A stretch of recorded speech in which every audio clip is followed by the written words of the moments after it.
And Linton, welcome back. I want to start going back to the last fight somewhat. I know you fought heavyweight prior to Bellator, but with a Yeah, couple of fights under your belt now and the win over Sergey, do you really feel like you've settled in the weight class? yeah, I really do. I felt like the first fight, I just came in too heavy, thinking, the heavier you are, the better you are. Again, that's not the case because if you've never fought at that weight and you just go into a fight like that, it's totally different. You've got to think of obviously the lights, the cameras, the adrenaline rush, the person trying to punch and kick you, trying to move. And I felt like them extra pounds that I had on definitely played a factor. So I went back and I spoke to the coaches and we just said, maybe bring it back. Don't come in as heavy. I walk around about 240 anyway. So why not just stay at that weight? There's no need to add on extra weight. And yeah, I really feel like my performance, showed everyone that I'm here to stay. And, I'm going to prove that wasn't a fluke. And you had the third round finish, obviously some excellent ground and pound work. Second, And then second round. second round, sorry about that. Second round, mate. And then Honey's kind of a different beast. He's got the black belt, different fighter on the ground. So how do you approach this one? Again, I'm not bothered about the ground game because I fought black belts before. I trained with black belts, and I'm a grappler myself. So yeah, if it goes to the ground, I'm more than happy to show him, that I'm the better grappler on the ground as well as the better striker on the feet. So I haven't got a problem with it going to the ground at all. And last one for me, I asked Honey this as well. Yeah. He missed the fans being present. What are your expectations in the empty arena? Are you looking forward to being able to hear that corner a little clearer, or are you a guy who feeds off that energy from the crowd? You know what? It is nice to have people chanting your name, but also, at the end of the day, I feel like when you do fight, you sort of zone out anyway. Again, like the coach is shouting your name, you do hear set words, but you're in there sort of not on your own, but you end up sort of having tunnel vision, and it sort of ends up you're just on autopilot a little bit. So yeah, I'm gonna miss the fans, but also I feel like it's not really gonna change that much. But again, we will see. Steve Jewin. Thank you, Linton. We've spoken a few What's times up? before, so How you doing? I feel like you're the right guy to ask this question. Gareth Davies challenged me to a charity fight, your fellow countryman. So if I needed a sparring partner, somebody in my corner, would you be available? I don't know. I could do it to Gareth, though. I was hoping maybe you could, but all respect to Gareth. It's nothing but love. I just like I know. bit. But seriously, though, this fight, it's you've had just one opponent to train for, and that's Ronny Markes, but he's trained for multiple people. So do you feel you're better prepared at this point than him? Yeah, I do. And also, I feel like I've been more active than him as well. He's had, I think, 3 different opponents. But now I'm obviously going to be his 4th. But yeah, I feel like I'm more prepared than him, and I feel like it will show on the night as well. I know you just mentioned that beating Sergey wasn't a fluke, but what does it mean to you not just to get a win over Sergey, but to get a win over Hani and really say, I'm here to stay at heavyweight? Exactly. You took the words out of my mouth. That's exactly the statement I'm going to make. I'm here to stay. Some people may think it was a fluke and whatever, but I had the right game plan, the right mindset. I knew what to do, and I had the right game plan, and I executed it right. So a big win over Ronny will show people that I'm either next or one more fight to fight for that title. Gareth. What's up, mate? Yeah, this is London calling, Linton. How are you? London's calling. I'm really glad you decided not to go into the corner of Steve Jewin. Hey, see, I didn't even know he was online. There we go, man. Yeah, my allegiance. Beat down. It might be in the bar, but whatever. Might be in the bar, yeah? Yeah. It's lovely to see you, mate. You look so well. But I every time I look at you now, I can't believe you made 205. And when you look back on it now, do you do the same thing? Yes, I look at myself and I'm like, what did I do? I look like a stick action figure. It's and it wasn't nice. It wasn't nice cutting that weight. But I mentioned to the other guys in the other room, just interviewed us then, I had such a good run at light heavyweight. Like, I fought some of the best, beat some of them, lost to some of them, had 2 title fights. So that's why I felt like I kept at it. It was that hunt for light heavyweight. But yeah, now at heavyweight, I do think to myself, why did I do that to myself? But again, we're here now, we're at heavyweight, and I feel good. I feel amazing. You look amazing as well. Thank you. It's a weird thing, though, isn't it? That psychologically, it's not just you. There are so many fighters in boxing, in MMA, who realize in the end there is a weight they should be at. And you might be 5'10". Mike Tyson was 5'10" in the heavyweight division. Yeah, crazy. Yeah, but it's his skill set. So yeah, you've got this. You're happier. I mean, is it better? Do you find it's better being happier in fight week? Yeah. And all of that. Yeah, because it's stressful. People that don't fight, it's different. You don't understand the stress you get. You're like, oh, it's fight week, damn. And you got all these things going through your head. You don't want to get knocked out. You don't want to lose. You don't want to get embarrassed. All these things, it's just being human. So yeah, being able, and obviously cutting weight, you can't eat. You know what I mean? You can't drink. You know what I mean? People are talking to you and you get a bit antsy and a bit agitated. You know, you can't do certain things. At heavyweight, I can still eat, go to bed with a full belly, drink as much water as I like. You know what I mean? The energy is so much better. And even in the training room, I can actually give my all rather than I'm cutting weight and not be able to punch the pads properly or kick properly or do like a sprawl. So it's so much better for people that are thinking of doing it. I would definitely suggest give it a go. You know, if you're one of them people that are cutting so much weight and feeling horrible, you know, when it comes to fight day or cut the weight cut day, then definitely give it a try. And finally, Linton, before Dan cuts me off, well, cut me off. I'm the one rambling.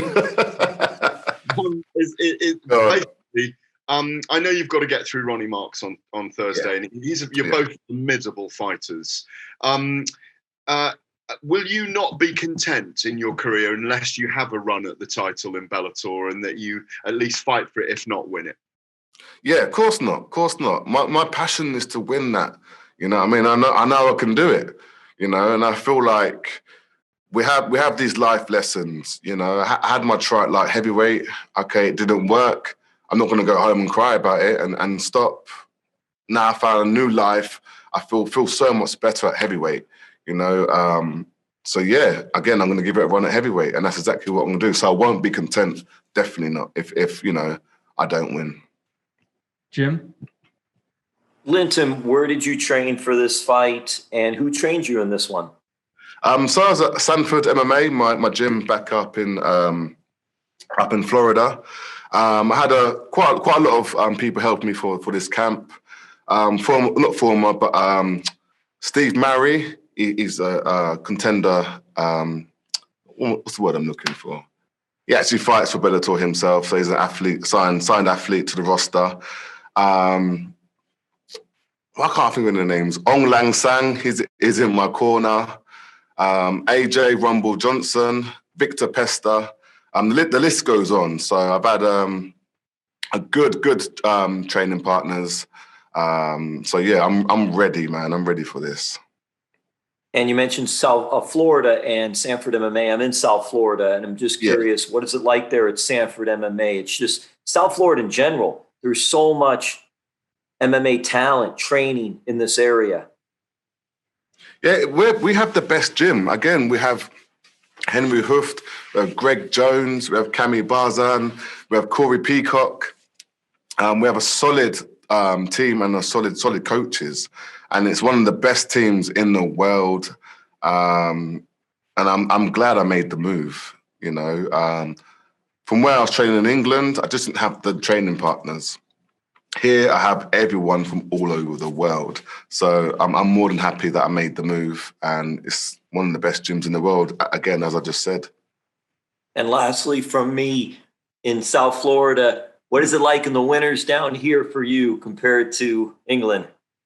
It's still cold. It is still cold. Like I think I'm used to having that Florida weather. So when it goes below like 75, like I'm a bit disappointed, But I'm going back to England soon for a little while. So I think I'll be staying indoors for that. Thank you. No worries. Donna? Hi, Linton. How's it going? How you doing? I'm good. Not too bad. So talk to me about Ronny Markes. Whereabouts, like you fought the absolute creme de la creme of Bellator's light heavyweights, of heavyweights. Yeah. Where does he rank in terms of the people you're going to have stepped in there with? He's up there. He's up there. I wouldn't say he's in the top. On the rank out of 10, he's not in the top 8. Again, that's no disrespect to him because I fought some world champions. But yeah, he's up there. He's up there, and again, he's going to bring it. I know he's not coming to lay down and make it an easy night for me. And like you've kind of alluded to before, this is very much a fight to secure your spot in the heavyweight division and show people that you're there to stay. Where does it put you in the ranks? It looks like Tim Johnson is going to be the next contender, the next number one. Where do you see yourself in the division, supposing you win on Thursday night? So I was speaking about this. So I feel like other than the champion, I feel like there's 2 people above me, which is, as I said, you mentioned Tim Johnson and then Modowski. And I feel like I'm right there underneath because I lost to Modowski and Tim's on a 2-fight winning streak. So that's exactly where I feel like I am.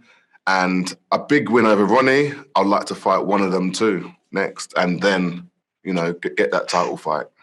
Last one from me. You're a great British fighter. This weekend, history is being made in British boxing. Anthony Joshua fights your fellow Brit, your fellow heavyweight. Now you're a fellow heavyweight, right? And for the first time since March, there will be fans at a fight event in the UK. What's your prediction for Saturday night's event? Yeah, I'm going to go for my boy AJ. He's going to represent just like me. Lenny? Sorry about that. How's it going, Linton Vassell? How are you? I'm good, thank you. How are you, mate? Yeah, I'm good. Lenny Markes from MMA Unhinged here. We've spoke quite a bit, and MK stand up. MK come from a small city, and now you're fighting on the biggest stages in Bellator. It makes me so happy to see you up there, especially from someone who's in the same city. It's incredible. MK3, over a year. Yeah, Bletchley to be precise. Come on. So we're talking about Bletchley. No one will know what we're talking about, Bletchley. What's Bletchley? So over a year away out of the cage now, I can presume it's been frustrating to not being able to fight. It has been much frustrating. Again, with no injuries. But the good thing about it, I've been able to constantly train and up my level. So, in a way, I've took a big blessing out of that. Yeah, you kind of recapped earlier about Sanford MMA. You said Gilbert Burns. You're on a roll at the moment. You got Gilbert Burns. You got Steel Murray at the moment. He's making waves in their Bellator. And you said most importantly, your Jamaican brother Jason Jackson. He's doing immense at the moment in Bellator. Yeah, Jason Jackson. That's the one. He's doing immense at the moment in Bellator. How far is he off a title shot? I would like to say he's probably got a good another 2, maybe 3 fights, I'd like to say. I wouldn't like to rush Jason myself. He's an amazing athlete, an amazing friend as well. But I'd say another good three big wins, and like if he keeps doing the performances like he did against Benson, then give him the title fight, But I think 3 more and Jason's ready.